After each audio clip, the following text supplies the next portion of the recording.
What's going on, guys? It's Cimo. So today I'm bringing to you an updated meta analysis for the February 2018 format. This past weekend was the first big wave of events that took place, and with YCS Atlanta this upcoming weekend, I wanted to go ahead and take all the data that I could, comprise it in one video, and discuss with you guys the trends that I've noticed and what we have to look forward to as we move into YCS Atlanta. But before we get into that, I want to give a big shout out to my newest patrons as always. So big shout out today to Sarah, to Troy, to Callum, and to Sean. You guys are the reason that this channel is growing strong. And if you guys want to help support me in the channel through Patreon, then check out the Patreon link in the description below. But without further ado, let's go ahead and get right into it because we have a lot to discuss in this video. Here's the pie chart, and this pie chart comprises, like I said, of the regional events that took place in the US this past weekend. And the craziest thing when you start looking at this pie chart is the fact that Draco actually has the highest representation in this pie chart because Draco managed to take 5 top slots across the regionals that took place in the US this past weekend. Now that's absolutely crazy. Now, to be fair, I didn't necessarily discount Draco as a deck that couldn't compete, but I think I underestimated just how absurd of a card Masterpiece is when you're in a format that's kind of undefined and comprised primarily of a ton of different, decks that are fighting for top contention, because you're also gonna have a lot of rogue mixed in there as well. And Masterpiece is kind of one of those cards that really just defines formats in the sense that if Masterpiece exists, other decks cannot exist, because a lot of these other decks honestly just don't have built-in outs to Masterpiece, and it's a very difficult deck for them to play against. And with Masterpiece still being at 3, with Dragonic Diagram still being at 3, with Terraforming being at 3, Card of Demise being at 3, Masterpiece is a big of a threat as it ever was. Now, obviously there's a ton of different ways to out Masterpiece, but at the same time you have to realize because the meta hasn't necessarily been defined yet, players might not have been anticipating that Draco was going to be something that they needed to prepare for. But now that we have this defined, somewhat defined meta of where the trends are starting to take players, I think people are now going to be adjusting their side decks and maybe even their main deck strategies and choices as well to adapt to the fact that Masterpiece is back in full force. Masterpiece being relevant is a really big deal because not only is it good because it can just honestly shut down rogue decks entirely, like some decks like Paleozoic for instance, we've seen that happen plenty of times over, but at the same time it's also a very good option to combat what a lot of players are forecasting still to be the best deck, myself included, being Pendulum Magician. It's actually a very decent deck, not only going first but going second, because it can take advantage of all these different draw spells.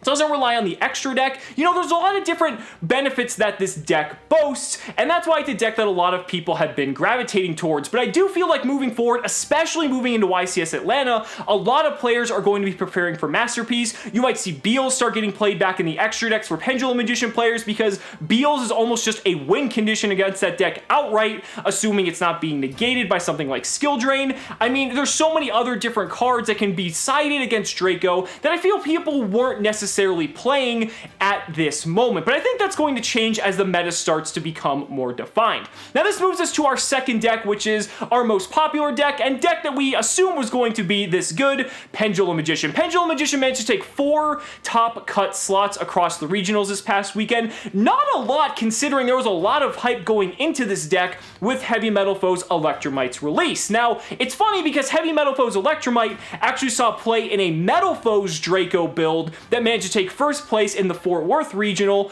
courtesy of Aaron McGinnis, and I think that's really interesting because it was another card that could be utilized by Draco, but yet it was kind of, meant for Pendulum Magicians, even though it's a Metal Foes card. But besides the point, it's kind of interesting to see that Pendulum Magician didn't really have that shutout effect that a lot of people were anticipating. Now, obviously, with the loss of Double Iris and Joker, the deck did lose some consistency, but it's still an extremely consistent deck because the deck's able to produce stuff like Naruto, Odd Eyes Vortex Dragon, you've got stuff like Decode Talker, it still takes advantage of the Pendulum Summoning mechanic. Really, if Electromite hits the board and goes off uncontested, the Pendulum Magician player has a very, very high probability of success just because of the fact that really everything's going to be going for them, and it's going to be very difficult for their opponent to play catch-up. Now, that doesn't mean the deck is unbeatable, and I think that's kind of what I'm liking to see at the moment, is the fact that we see that even though people were anticipating this deck to be incredibly powerful, it does have its weaknesses, and I think going into games 2 and 3, that's really where the deck has to worry, because there's so many different ways to stop the deck, and I think it's really interesting to see that it wasn't the overwhelming dominating force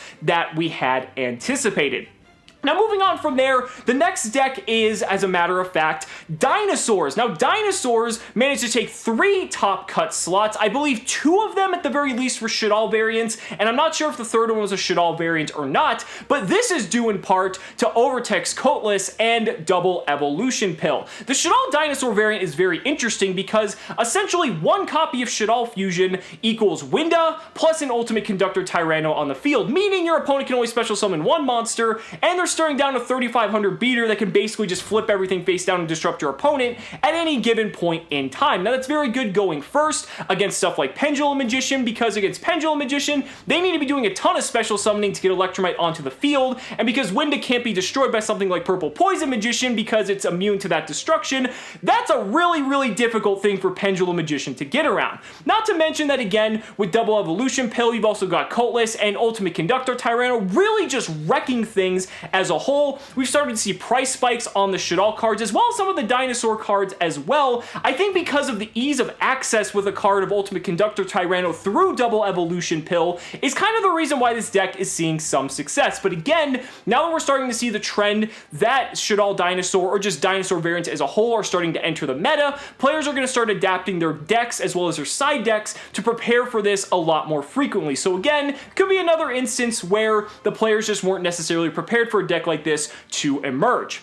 Now, from there, we're going to be moving into the decks that managed to get a couple of tops each. And starting off, we have Spirals as well as Trickstars. The 2 other big frontrunners from last format have kind of moved down the ladder a little bit. So the interesting thing is here, Spiral is still very much playable. It managed to get 2 tops at the top 8, I believe, of the Indianapolis Regional. The deck is still very much playable. Now, obviously, it's not as explosive as it used to be, but it's either you're going to kill your opponent flat out, or you're just going to play a very good control game with a lot of very solid archetype-based cards like Spiral Tough and Spiral Double Helix, Spiral Super Agent. Like, there's so many just good, solid quality cards in that archetype as a whole that's why the deck is still able to function. One Resort definitely hinders the deck, but it definitely doesn't put the nail in the coffin. And then Trickstar is another interesting deck because a lot of people thought Trickstar was going to be one of the other most dominating decks of this format, and it's interesting to see how it hasn't necessarily lived up to expectations. Now, I personally believe that as the format begins to define itself a little bit more, the Trickstar players are going to be able to adapt their builds accordingly to then make it so that they're much more prepared for the meta, because I feel that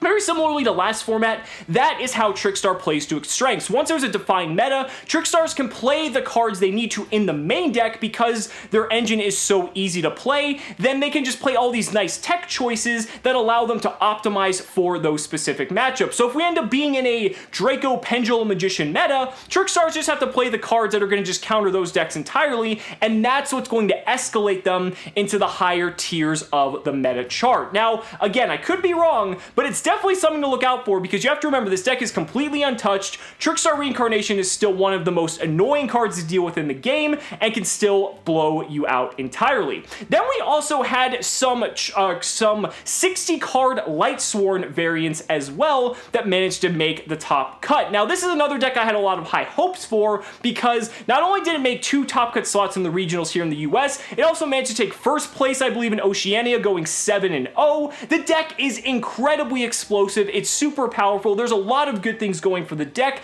It can go first or second, and it actually does fairly well. Now, again, Draco entering the mix kind of changes things up a bit, but at the same time, I don't think that takes away from the fact that 60 card is still one of the front runners moving into this new format. Then from there, we also have Gemknight FTK, another deck that took 2 of the top slots. Now, Gemknight FTK is just absurd, and frankly, if you're not able to stop it, it's just going to be one of those decks that that blows you out entirely. It's not the most consistent strategy, but the fact it managed to take a couple regional tops just goes to show that it's something you have to worry about in the long run. Regionals are anywhere from 7, 8 to sometimes 9 rounds, depending on the size of the event. And if a deck is able to FTK, or even OTK if it fails to FTK that consistently, that's a deck that can actually be a threat moving into a YCS level event. So again, not the most optimal strategy, but it's something that you need to prepare for, not only just at your YCSs or regionals, but even your locals as well. Someone might pick up the deck, and when a local event is only like 4 rounds, that's a deck that can just completely blow you out because there's so many fewer rounds that the deck has to win. But aside from all this, even with all this diversity, we still had decks like Paleozoic taking first place at a Columbia regional. I already mentioned Lightsworn in Oceania. I believe it was New Zealand if my memory serves correctly. And even ABC managed to get a top cut finish as well, and also took first place at the ARG States in Arizona. And the reason I mention that is because it's 81 players. That's a very significant number with some very big names at that event playing as well. So even with all the other decks here in the pie chart, there's still other decks like Paleo and ABC and all these other decks fighting for contention to try to get into the top tiers of the meta. I think this is really exciting, and moving into YCS Atlanta, this is just going to be really, really cool. Now, to be fair, I still think Pendulum Magician is the front runner here, but I think this goes to show that Draco is definitely a deck that you cannot count out and something you need to prepare for as we move into this new format. But guys, those are just my thoughts and my analysis. Let me know down in the comments what you guys think about this new format as it's progressing and what you guys think is going to happen at YCS Atlanta this coming weekend. I'd really love to hear your thoughts. Guys, thank you so much for watching the video. Be sure to like the video as always. Subscribe to the channel for more amazing Yu-Gi-Oh content, and if you found this video helpful, consider backing me on Patreon, because just by pledging only $1 a month, you're investing in my ability to continue bringing you amazing Yu-Gi-Oh content. So thanks so much again, and we'll see you next time. 1, 2, 3.